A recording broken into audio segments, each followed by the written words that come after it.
¿Es lo mismo ética que moral? Vamos a dedicar esta clase a responder a esa pregunta.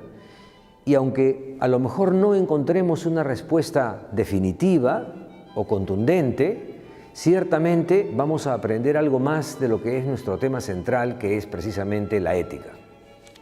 En primer lugar, concordarán conmigo en que el lenguaje cotidiano prácticamente no hace ninguna diferencia entre esas dos palabras, ni siquiera en los textos universitarios, menos aún en los medios de prensa.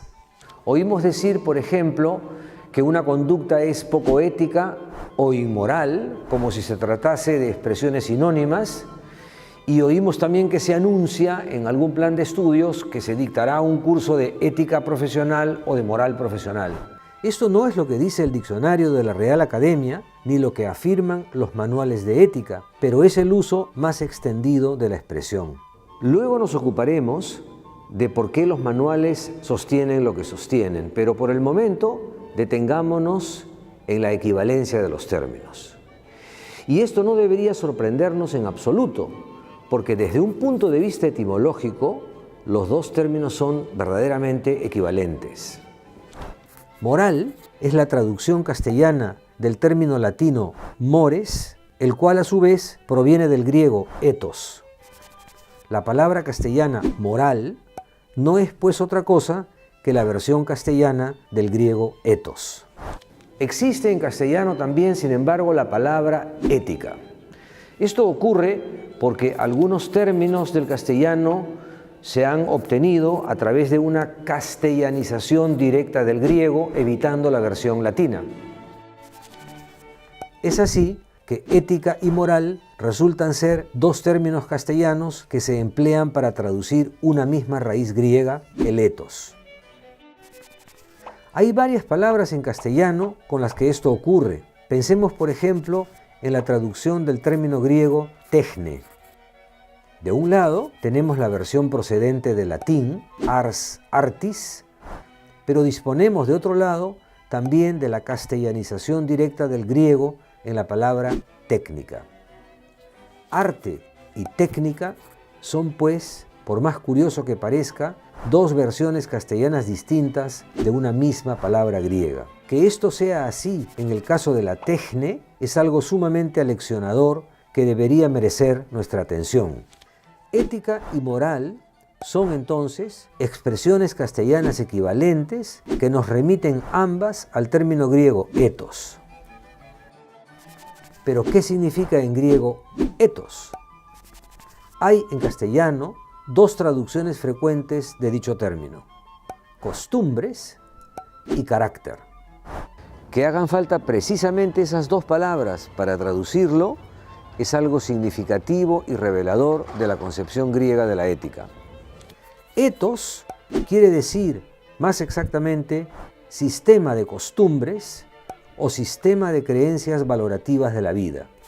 Si el término se refiere además al carácter, es porque, como ya lo hemos visto en una clase anterior, para los griegos el sistema de creencias morales podía ser visto también desde la perspectiva de las actitudes y de los hábitos que los individuos iban haciendo suyos hasta convertirlos en rasgos de la personalidad ética. Ethos es entonces sistema de costumbres, pero no en el sentido en que pudiera entenderse a partir de una ciencia social como la sociología o la antropología. Las ciencias se proponen siempre estudiar una materia desde la perspectiva del observador, no desde la perspectiva del participante, y por eso pueden estudiar las costumbres de una cultura prescindiendo por completo de los juicios de valor. Y eso es justamente lo que la ética o la moral no han querido nunca hacer. En efecto, la disciplina llamada ética surgió en Grecia con el propósito no de describir los sistemas de creencias valorativas existentes en una u otra cultura, sino con el de examinar si dicho sistema era el mejor o el más deseable posible. Si retomamos los términos con los que veníamos comentando la ambivalencia de la palabra, podríamos decir entonces que la ética apareció como una reflexión o una concepción acerca de cuál es la mejor manera de vivir o de cuál es el más adecuado sistema de costumbres o la más adecuada forma de vida. Recordemos las escenas con las que iniciamos este curso.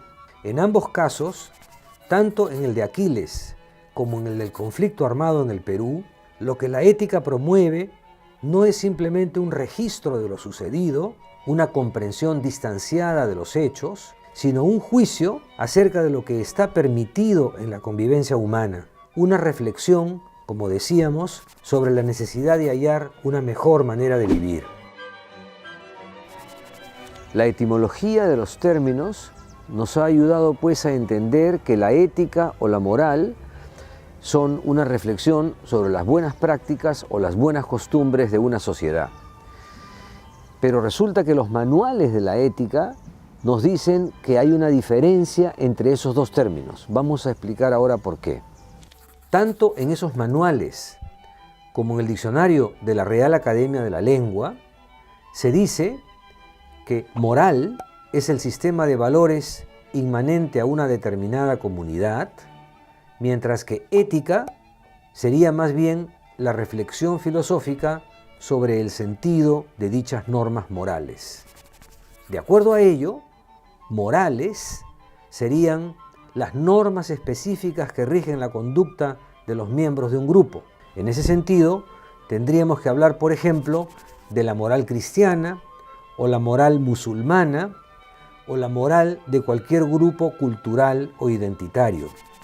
Ética, en cambio, sería la perspectiva analítica que se adopta para examinar los alcances o para estudiar la naturaleza del fenómeno moral.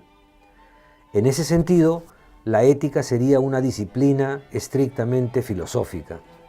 Este mismo curso sería, por ejemplo, una reflexión de carácter ético, no moral. Esta distinción es importante, por supuesto. No es lo mismo compartir el sistema de valores de una comunidad que discutir sobre las razones por las cuales los seres humanos adoptamos algún sistema de valores. Pero llamar a una cosa ética y a la otra moral no nos ayuda mucho en realidad a resolver ninguno de los dos problemas. En otras palabras, la pretensión de diferenciar así la ética de la moral se enfrenta al menos a tres escollos.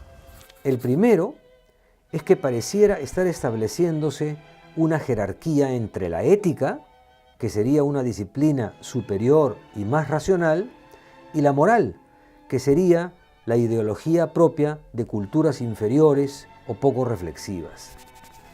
Esa jerarquía no la aceptarán nunca las concepciones morales o culturales concretas, porque si creen en su sistema moral es justamente porque piensan que es el sistema verdadero, no uno entre muchos otros. El segundo escollo al que se enfrenta la distinción entre ética y moral es el uso cotidiano del término, que, como hemos dicho, parece no haber tomado noticia de lo que manda la academia y emplea más bien las palabras de manera indistinta. El tercer escollo, de mucha mayor gravedad, es que no hay para nada un consenso en la historia de la filosofía o en la historia de las ideas que confirme la distinción sostenida por los manuales. En las diferentes tradiciones filosóficas y en las diferentes lenguas, hallamos más bien una historia muy compleja sobre estas cuestiones que no permite establecer una demarcación suficientemente clara entre los términos ética y moral. A comienzos del siglo XIX, Hegel, el filósofo alemán, propuso en su libro Filosofía del Derecho una diferenciación entre ética y moral. Comenzó reconociendo que los dos términos son etimológicamente equivalentes y que por eso cualquier propuesta de distinción sería convencional, también la suya. Pero él desea proponerla porque considera que sería una convención razonable diferenciar entre dos modelos globales de comprensión del problema. Uno, al que él llama ética o eticidad, que defendería el sistema de valores inmanente a una comunidad, y otro, al que llama moral o moralidad que defendería más bien la toma de distancia frente a cualquier sistema de valores.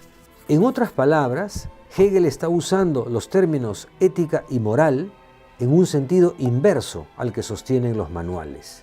Lo que más nos debe importar no es naturalmente si Hegel tuvo razón o si la razón la tienen los manuales, sino qué podemos aprender de las relaciones entre los términos ética y moral. Su equivalencia nos ha recordado que ambas se refieren a la existencia de un sistema de costumbres, prácticas o valores de una comunidad y que su surgimiento como disciplina está relacionado con la valoración de la vida, no con su mera descripción. A este tema entraremos con más detalle en nuestra próxima clase.